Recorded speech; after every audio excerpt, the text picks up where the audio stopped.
कांग्रेस के बस की नहीं थी हरानी। अब की बार बीजेपी को शिकस्त देने का काम जजपा करे। इतने महत्वपूर्ण काम जो दुष्यंत जी ने करवाए, मारुति जैसा उद्योग लेकर आए जिसमें 10 लाख कारें प्रति वर्ष बनेंगी, सोनीपत लोकसभा में लेके आए, हिसार में हवाई अड्डा बनवाया। आज जो भी नीतियाँ हैं प्रत्येक वर्ग के लिए चौधरी देवीलाल ने निर्माण किया था। नई नीति बनाई जो दुष्यंत चौटाला ने बनाई है, जो 75% का आरक्षण लागू करवाया स्थानीय रोजगार में। गड्डी दौड़ेगी, बिल्कुल दौड़ेगी और जीत के दिखाएगी। देखिए, राजनीति अलग है और कर्तव्य अलग है, और सक्सेसफुल मैन के पीछे वुमेन होती है। ये भी कहीं किसी से छुपा हुआ नहीं है। ये 20-25 दिन जो है, मुझे थोड़ा सा मलिक साहब पे फोकस रहेगा मेरा कि उनकी डाइट पे कहीं पे भी मैं कंप्रोमाइज नहीं करना चाहूँगी। 25 मई को होने वाले हरियाणा के लोकसभा चुनाव में जब तक कांग्रेस प्रत्याशियों की सूची जारी नहीं हो रही थी, तब पूर्व सीएम मनोहर लाल खट्टर ने एक बात कही थी कि मजा नहीं आ रहा। अब कांग्रेस ही नहीं, जजपा भी उन्हें टक्कर देने आ गई। करीब 4.5 साल तक गठबंधन की सरकार बहुत मजबूती से चली, मगर चुनाव से पहले जिस डिप्लोमेसी में तहत गठबंधन तोड़ने का निर्णय लिया, उसका अंजाम अभी लोगों को नजर नहीं आ रहा। खैर, यह बात फिर कभी करेंगे। 2019 में बड़ौदा हलका से पहली बार जजपा से चुनाव लड़ने वाले भूपेंद्र मलिक पर लोकसभा का दांव खेला गया है। कल टिकटों की घोषणा हुई तो आज से भूपेंद्र मलिक ने चुनावी रणनीति भी शुरू कर दी है और भक्त फूल सिंह महिला विश्वविद्यालय में रजिस्ट्रार के पद पर तैनात उनकी पत्नी नीलम मलिक की खुशी भी टिकट मिलने के बाद देखने लायक रही। मैं अभी एक कॉलोनी में चर्चा करने गई, कुछ अलग अलग पार्टी के लोग मिले। अब मैं आई हूँ जींद रोड पे, पार्क रोड पे सतबीर ठेकेदार के ये मकान है और उनके बेटे को जजपा द्वारा दूसरी बार और लोकसभा में पहली बार टिकट मिली है। तो वो जब 2019 का जो चुनाव था, उन्होंने बेहतर फाइट दी। शायद इनकी उससे एक बार जीत के बिल्कुल नज़दीक थे, उसको देखते हुए जजपा पार्टी ने इनको बेशक लास्ट में उतारा हो, लेकिन इनका हौसला बुलंद है। इनकी धर्मपत्नी नीलम कानपुर महिला विश्वविद्यालय में डिप्टी रजिस्ट्रार है। मैं उनसे भी 1 मिनट बात करूंगी। तो किस तरह का माहौल रहेगा, इसके लिए भूपेंद्र मलिक हैं जो प्रत्याशी बनाए गए हैं, मैं उनसे बात करना चाहूँगी। वैसे रिश्ते में मेरे अंकल लगते हैं, पर मैं चैनल पे तो मलिक साहब ही कहूँगी। अंकल, सबसे पहले तो आपको बधाई हो। धन्यवाद। अच्छा मलिक साहब, थोड़ा सा मुझे बताएं, थोड़ा सा तो लेट आए हैं और जजपा के भविष्य पे बड़ा सवालिया निशान लगा हुआ है। ये कुछ नहीं है, ये दुष्प्रचार है। अच्छा। ये जो जजपा बहुत मजबूत पार्टी है। हाँ जी। उसके गांव-गांव में कार्यकर्ता है। हाँ।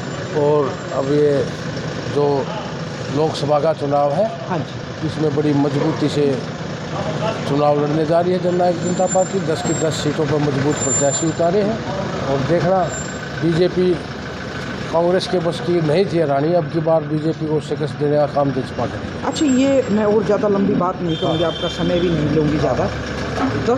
5 साल से जजपा ने ये कहा कि हरियाणा के विकास को ध्यान में रखते हुए हमने भारतीय जनता पार्टी को बिना शर्त के समर्थन दे दिया। बीच में समझौता टूट गया, किस तरह की बातें चली वो एक छोड़ देते हैं उसको। तो अब फिर अलग आके लोगों का ये कहना है कि अगर जजपा को वोट देने का मतलब है भारतीय जनता पार्टी को वोट देना, इसलिए हम डायरेक्ट, हमारा मन करेगा हम जजपा को क्यों, भारतीय जनता पार्टी को ना दे देंगे वोट। देखिए, भारतीय जनता पार्टी की सरकार तो पीछे भी थी। हाँ। और आज भी उनके पास पूर्ण बहुमत था, 50 विधायक थे जब सरकार बनी उनकी। ये तो हमारे नेता की काबिलियत और कुशलता थी, जिन्होंने एक बनी बनाई सरकार में हिस्सेदारी लेकर अपने मैनिफेस्टो के तकरीबन काम करवा के दिखाए। किसान कमेरे के लिए जो सोचा था, महिला आरक्षण के लिए, ओबीसी के आरक्षण के लिए, जो तमाम मुद्दे थे उनके मैनिफेस्टो के पूरे करवा के दिखाए। बगैर बहुमत होते हुए मात्र 10 विधायक और सीमित समय में जो एक रिकॉर्ड काम करवाए, 75% आरक्षण विधानसभा में कानून बनवाया। और जो किसान की फसल 4 साल, चाहे कोरोना का समय था, कोई दिक्कत नहीं आई फसल बिकने में और उनको समय पर भुगतान किया गया 48 घंटे के अंदर। और जो फसल खराबे का पैसा सीधा अकाउंट में जाता था। ये सब इतने महत्वपूर्ण काम जो दुष्यंत जी ने करवाए, मारुति जैसा उद्योग लेकर आए जिसमें 10 लाख कारें प्रति वर्ष बनेंगी, सोनीपत लोकसभा में लेके आए, हिसार में हवाई अड्डा बनवाया। तो ऐसे तमाम अनेक कार्य करवाए हरियाणा में सीमित समय में। आपके दावे हैं, लेकिन आज अगर मैं जजपा के मुखिया की बात करूं, गांव में घुसने नहीं दे रहे लोग उसको। एक और बताऊं मैं, और देखिए- आपकी पार्टी के तमाम लोग धीरे धीरे छोड़कर जा रहे हैं आपको। ऐसे में इस कठिन परिस्थिति में जो आप चुनाव लड़ेंगे, जनता आपसे जवाबदेही तो मांगती है, कोई भी आ चाहे किसी भी राजनीतिक दल की बात करें। देखिए, गांव में उनके भारी स्वागत हो रहे हैं। कल ब्यूचाना में थे, महिलाएं नाच गा कर स्वागत कर रही है। अच्छा। ये तो कांग्रेस के कार्यकर्ता थे, 5-4 जगह करने का विरोध किया, जी। वो उजागर हो गए, चेहरे साफ हो गए। और कांग्रेस के पदाधिकारी थे, जी जी वो किसान का चोला उड़कर उनका विरोध कर रहे थे। विरोध करो तो भाजपा का करो। जी हमने तो किसान हित के काम किए हैं जितने भी बन पाए। ठीक। कानून बनाया तो उन्होंने बनाया, हमारा कोई सांसद नहीं, कांग्रेस के सांसद होंगे। तो जब इन मुद्दों को लेकर आप जनता के बीच में जाएंगे, जो मेरे कैमरे पर बोल रहे हैं, बहुत लोग देखते हैं, तो लगता है कि आपके इन मुद्दों पर जनता आपके भरोसे पर, विश्वास पे मोहर लगाने का काम करेगी। बिल्कुल करेगी। ये तो चौधरी देवीलाल की नीतियाँ, जो आज जो भी नीतियाँ है प्रत्येक वर्ग के लिए चौधरी देवीलाल ने निर्माण किया था।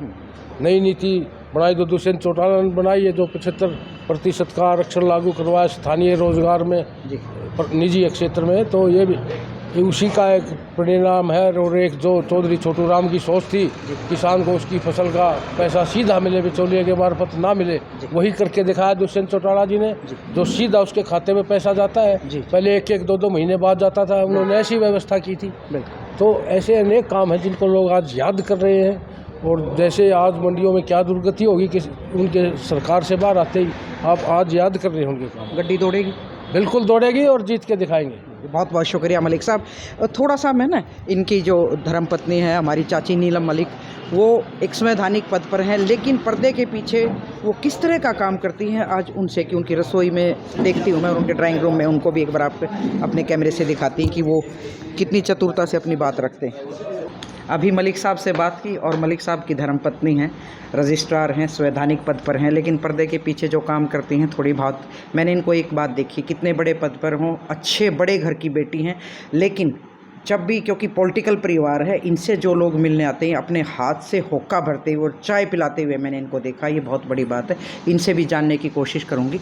मैम नमस्कार। नमस्कार जी। और आपके पतिदेव को दूसरी बार मौका दिया है बिल्कुल, जज पाने। परमात्मा का मैं धन्यवाद करना चाहूँगी, और पार्टी का भी धन्यवाद करना चाहूँगी कि उन्होंने इनको ये जो मौका दिया, और आप सबका भी और जनता का भी धन्यवाद करना चाहूँगी कि उन्होंने जो उनको इस काबिल समझा और टिकट दिया गया। आप तो ऐसे पद पे हैं जहां आप मैदान में नहीं जा सकती, तो आपकी जो भूमिका है ना, उस पर सबकी नज़र रहती है। बिल्कुल। कैसी भूमिका रहेगी? देखिए, मेरी तो पहले भी यही भूमिका रही है, धर्मपत्नी वाली, और मैं तो अपना धर्म निभाऊंगी। पत्नी धर्म मेरा कर्तव्य पहला रहेगा, और अपने पद की गरिमा को बनाए रखना भी मेरा कर्तव्य है। इस कर्तव्य को निभाते निभाते जो है, मैं अपने पति का, भूपेंद्र जी का जो है हेल्थ का बिल्कुल ध्यान रखूंगी, और मेरा कार्य रहेगा कि जो हमारे घर आते हैं शाम के टाइम मैं सबको चाय पानी सर्व करवाऊं, और साथ साथ मलिक साहब के खाने का प्रॉपर ध्यान रखूं। हाँ। क्योंकि वो फील्ड में जाएंगे, पीछे भी उनकी थोड़ी हेल्थ में प्रॉब्लम थी। हाँ। तो फील्ड वर्क करते करते उनको जिस टाइम भी जो खाने का रहेगा, हाँ। अगर मैं अपनी ड्यूटी पे भी हूँ तो मैं फ़ोन करके ही घर से अपने सर्वेंट को या किसी भी परिवार के सदस्य को उनका खाना प्रॉपर ढंग से पहुँचाने के लिए मैं अनुरोध करूँगी कि उनका खाना जो है प्रॉपर डाइट उनको मिले, प्रॉपर न्यूट्रिशन उनको मिले, ताकि वो फील्ड में अच्छा सा घूम सके। और सुबह शाम तो मैं उनके लिए खाना खुद बनाती हूँ। हाँ। बिल्कुल। थोड़ा सा उनके स्वास्थ्य की दिक्कत थी, तो मैंने नीलम मैडम से एक दिन और बात की, ये बहुत ध्यान रखती हैं, और हमारी भी शुभकामनाएं हैं कि आप वो स्वस्थ रहें। राजनीति अलग है मैडम, देखिए, राजनीति अलग है और कर्तव्य अलग है, और सक्सेसफुल मैन के पीछे वुमेन होती है, ये भी कहीं किसी से छुपा हुआ नहीं है। और मैं एक पत्नी धर्म निभाऊंगी इस पूरे प्रकरण में। एक और बात बताऊं मैं अपने चैनल पे दर्शकों को, बहुत सारी, ये दादी भी बन चुकी है तो सुबह शाम पोते की भी ड्यूटी है, ड्यूटी की भी है, लेकिन अब ये 20-25 दिन जो है मुझे थोड़ा सा मलिक साहब पे फोकस रहेगा मेरा, कि उनकी डाइट पे कहीं पे भी मैं कंप्रोमाइज़ नहीं करना चाहूँगी। अगर मुझे लगेगा कि हाँ कहीं थोड़ा सा डिले हो रहा है, तो मैं खुद उनकी डाइट का पूरा प्रॉपर ध्यान रखूँगी, ताकि वो फील्ड में लोगों के बीच में प्रॉपर रह सकें। और उनको लोगों से भी मैं दरख्वास्त करूँगी कि अपना समय दें, और बस इससे ज़्यादा मैं कुछ नहीं कहना चाहूँगी। वो लोकतंत्र है बिल्कुल। और मलिक साहब की अपनी ड्यूटीज़ हैं ड्यूटीज। और वो अपनी ड्यूटी निभाएं और मैं अपनी ड्यूटी निभाऊंगी। इसलिए मैं एक अपील और करूंगी हाँ अपने जी। चैनल से, जी। मतदान के लिए अपील करें सबसे। बिल्कुल, देखिए मतदान के लिए हम यूनिवर्सिटी में भी सभी बच्चियों को मतदान करने के लिए बहुत ज़्यादा से ज़्यादा वो मतदान करें, इसके लिए हम बच्चों को प्रेरित करते रहते हैं। समय समय पर हम वर्कशॉप करते हैं कि बच्चियाँ और वो अपने परिवार को भी बोलें कि वो मतदान करें, लेकिन मेरी लिमिटेशन इतनी ही है कि वो मतदान करें। बिल्कुल बिल्कुल, ठीक है, और अच्छी सरकार को लेके। बहुत बहुत शुक्रिया, ये थे हमारे साथ नीलम मलिक। और जब ये खाना बनाएंगे और कभी मुझे फ़ोन करते मिल गई ना, फिर अपने कैमरे में फिर से कैद करके अपने दर्शकों को दिखाऊंगी। जींद रोड, पार्क रोड से सारिका की रिपोर्ट। नमस्कार।